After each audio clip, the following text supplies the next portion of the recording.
Ανοίξτε την εφαρμογή Pen Tablet. Πλοηγηθείτε στις ρυθμίσεις για το πενάκι. Μπορείτε να προσαρμόσετε τα δύο κουμπιά για την ευκολία σας.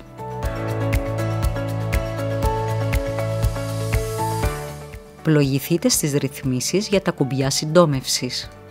Μπορείτε να προσαρμόσετε τα 8 κουμπιά για την ευκολία σας.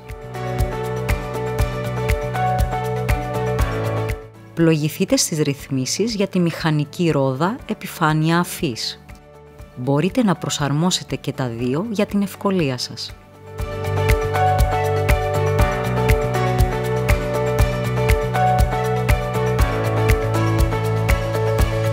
Ανοίξτε την εφαρμογή Microsoft Whiteboard και δημιουργήστε νέο αρχείο.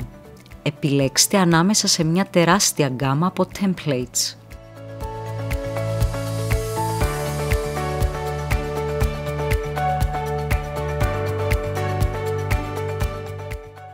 Ανοίξτε την εφαρμογή Microsoft Office και δημιουργήστε νέο αρχείο. Επιλέξτε την ενότητα Draw και διαλέξτε ένα από τα εργαλεία γραφής.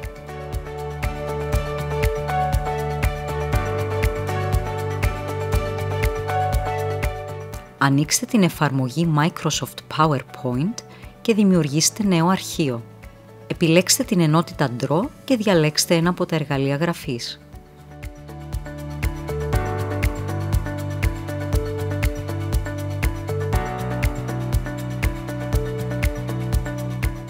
Ανοίξτε ένα PDF αρχείο με το πρόγραμμα της Microsoft Edge. Περιηγηθείτε στη γραμμή εργαλείων. Επιλέξτε πινέλα, πένες, χρώματα, ακόμα και μέγεθος γραφίδας.